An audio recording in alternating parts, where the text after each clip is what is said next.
Oh, hello again, welcome back to the channel. This is part 2 of the Folland Gnat video series that I started. It's only going to be a very short one because, as you may remember, there are actually only 4 sections of build to this, so it's really quite straightforward.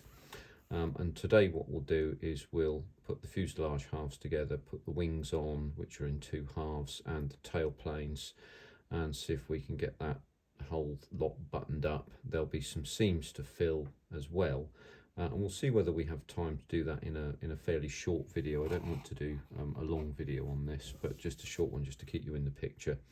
I've done some work in the background with what are they called, ejector pin marks and so on, which in fact in this model prevent the wing sections from being put together, for example. So I can, for example, show you these.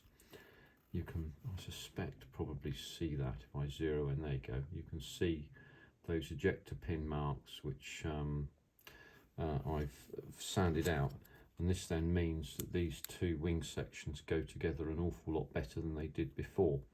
But they're still going to have to be clamped, I suspect, to keep them together, and probably going to have to fill in these lines here because they're massively overscale, and then rescore them.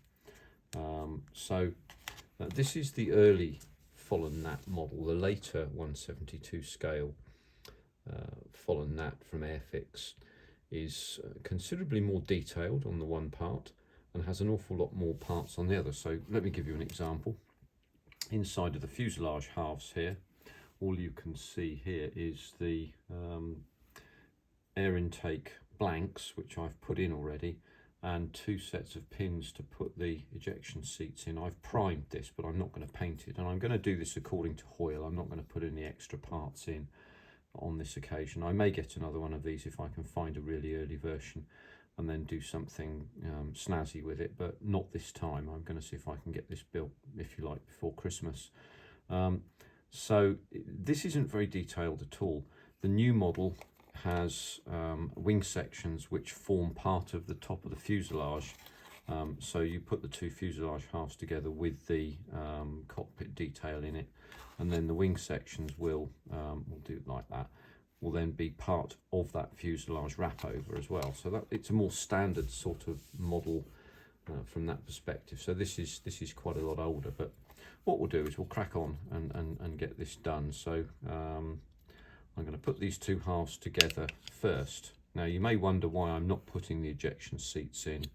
The reason for that is because if we look here, what you can see when you put these together, let's zip in on that so you can see it. You can see that there's quite a large seam just here, and it will need some work before you put anything in. But what you can do, if I get my tweezers, and I'll show you, what you can do is you can put the ejection seat in, and you can get it in more centrally and glue it like that, and so that's more easy from there. And the canopy being shut will hide a multitude of sins there. Sorry, I didn't show you that.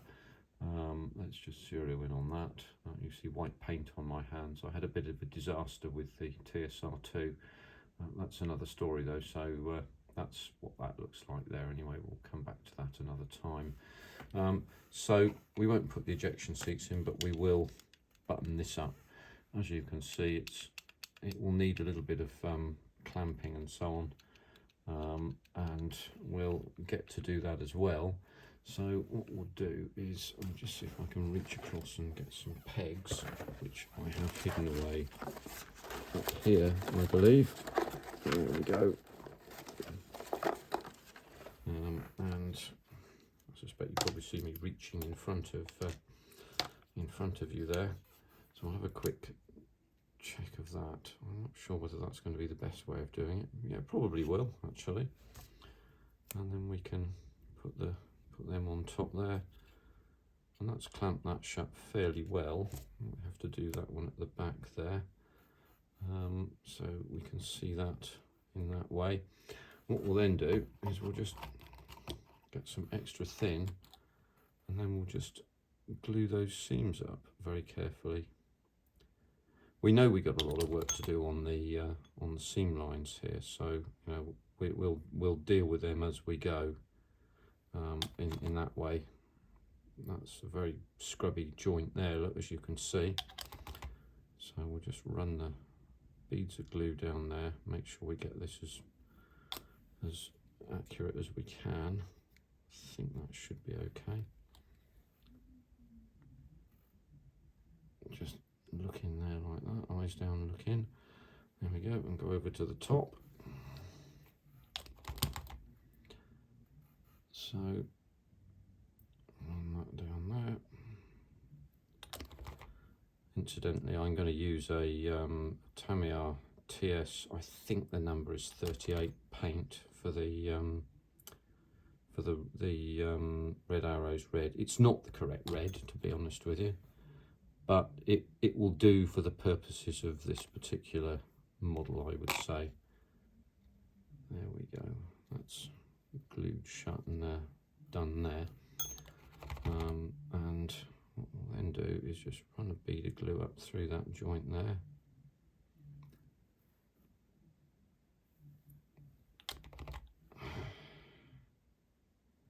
So you can see the tailpipe outlet is not really even at all, but we'll be okay. Right, so we'll hold that steady for a short while and let that just dry off. Move the glue away a minute, and hopefully, oh, there you are, that stays together. We've got that glued together, so fairly quick setting cements are all good, aren't they? So there we go on that front. So see, that's touch dry now, and let's have a look at that joint there at the front. That's okay. There is going to be, as I said, some filling to be done there. Next step here will be these sections. So there's a locating pin and slot there. Again, we can see the ejector pin marks. And the ejector pin mark on this side here, you can see that there. Where's my poker? There we go. That was out at an angle here, so if you didn't sand off this section here, you ended up with the two wing sections not mating up at all well. They do mate up a little better now, which is I'm reasonably pleased with. So as usual, what we'll do is I'll clamp that with a peg. I clamp that side as well. Let's just zoom back out again for you so you can see what I'm doing here. So I'm going to clamp both sides and then glue. Let's move that aside, shall we? There we go. So clamp both sides. No, I don't need to do that yet. Let's make sure I don't want to let the peg contact where I'm going to glue, otherwise the glue excuse me, the glue will wick under the peg, and that's not helpful. So, well, you can see all of course as you look, all of the areas where additional work is going to be done, or going to need to be done, really. Okay, so I'm going to leave that for a minute and then we'll come back to it in a second. And just put this one together. See, again, that fits pretty well now, and you had the same problem on this side with the other side with the ejector pin marks. So those have all been sanded out. Feels like it ought to be terribly easy to do this, doesn't it, in terms of you know, it's a little small kit and it's terribly simple. And yeah, there you go, that's all done. So what we'll do is we'll just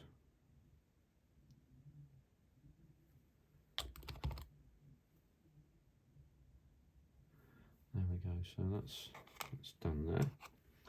So again, we'll clamp these together, clamp before we glue, and that way, let's go that way round. And that way, when they're all squeezed, the parts are squeezed together already, and that way you don't get oozing of the glue when you're doing your adhesion. So give that a bit of a gap there. So here we go with this one.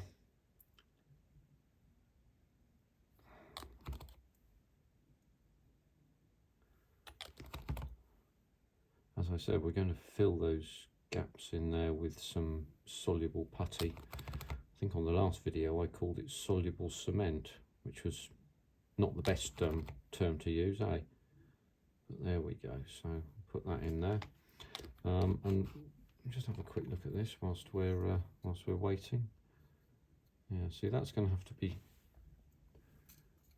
glued up in there because there's a slight gap there, but that's okay. In the grand scheme of things, we expect to do some of these things, but small skinny stick there to sand these joints out, and that should look quite nice, I would have said.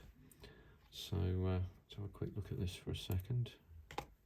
Yeah, there's no wicking there,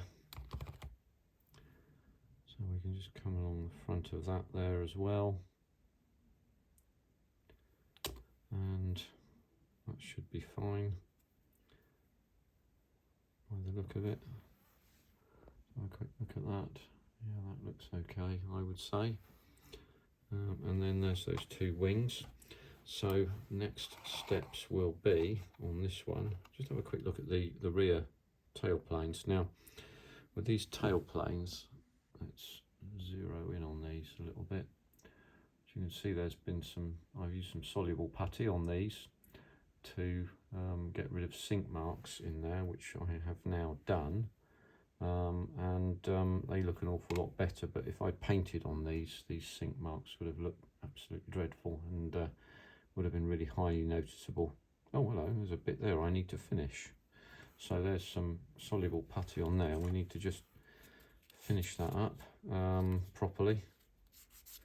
So I didn't realise I'd left that, to be honest with you, so let's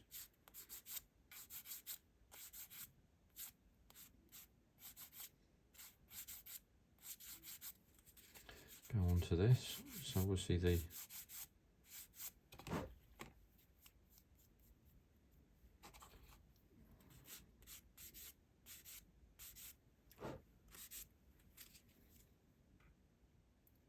yeah, so that looks a little better there now. So what we can then do is we can just dig that remains of that putty out of that joint there, and then run the scoring point across there, and then back that way so that we have a nice joint line there. Let's have a quick look at that up close. I think that looks a little better. Yes, there we go. It may have to be finished up a little bit, but I think we ought to be okay there. So there we go. Now, in terms of putting these tail planes in, they're rather like numerous of the Airfix models in the sense that they go in one side and not the other. So as you can see, this tail plane section won't fit that way. It looks skew-whiff and looks quite awful, and this tail plane section indeed won't fit in there at all. I was off camera there for a minute. Let me show you that again. See, this is wide and allows you to put the tail plane in the right section. That's too wide for that particular hole, so you can't get the thing in. And if you put this one in on this side, it would look odd, slightly forwards. So what we can do is we can drop that in there. Just have a quick look at the, yes, these are flat, or pretty much flat, and as you can see, the thing comes through quite nicely as flat. There are some gaps there that we will need to fill, but what we'll do with that is I'll put some extra thin, use the lower side, I think, a bit of extra thin in there, a slight dab of that in there, and just let that dry a little bit. See if we can get that to the right level. Yeah, I think that's about there. And we can do the same thing on this side. Again, we'll push that down there. A little bit of extra thin there. onto the underside here. So this is all pretty straightforward stuff. I don't need to explain too much to you guys. You're all probably much more expert at this sort of thing than I am. And then have a quick look at the back.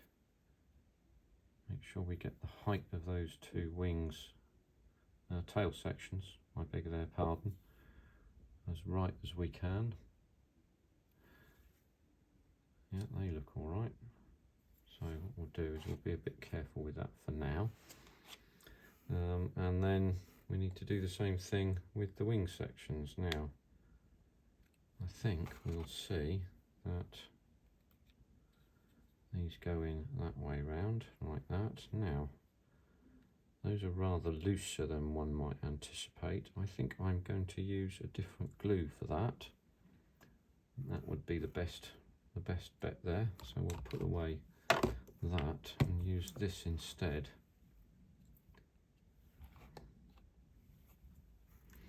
Oh, that never opens when I want it to. I should do it beforehand, shouldn't I?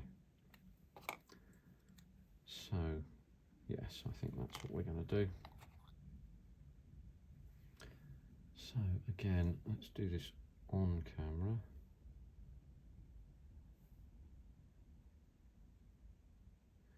So this is thicker, this white cement, as you know, and it may help us to fill up some gaps here.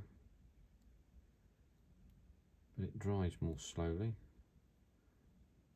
And we'll need to attack these gaps anyway, so, you know, I think we can be reasonably, we don't have to be too worried about this, I don't think. There we go. Shut that up. Put that away over there.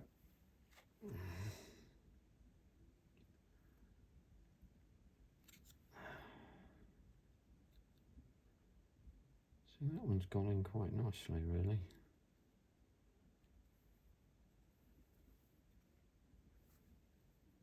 Let's have a look, see what the angles look like here. See, as this becomes tacky, it becomes easy to move it slightly. Now the wings have slight cathedral, so they point downwards, or cathedral, anhedral, as opposed to dihedral. Let's see if we can see that here. They have to be even as well, so they look reasonable. No, they're not even at all, actually. Here's what we'll do. I think what I'll do with that is we'll just get a little bit of blue tack on either side of those, just to hold them in place. So what I'm doing here, I'll just hold them both sides in place. So there's a gap between the joint and the wing. I'll do the same on the other side, and then, because that blue tack will then stick, and it will allow us to get the angle right, or as right as we can for a little 172 model. That's slightly downwards. That's slightly downwards. I think that's about right there. So we'll look from the rear side. So that will give us the best indication of what the, oh, that's not good, what the angles look like. So we can look at the angle of the tail planes, which are looking okay at this moment. I'll just push that in a little bit there. See, the glue's still tacky, so we can still make some movements.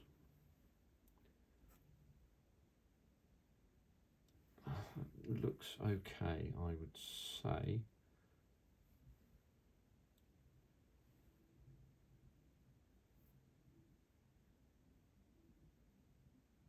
There we go. So, short but sweet. A lot of filling going to be required in there. should say. Not quite sure how I've managed to get that so wrong, but there you go. These things happen, but there's going to be quite a lot of filling to do there, which I shall do off camera. But I think we're about there with that, and that then is the fitting of fuselage together, the wings and so on and so forth. The only remaining things to do will be to put the undercarriage on. Now the undercarriage is going to be dealt with separately. These will all be a flat aluminium. Inside of these will be flat aluminium as well, and the wheel hubs will be, and then obviously the black for the tyres. I shall use tyre black from Tamiya for that, and then prime the whole thing with the other parts on, which will be the canopy there.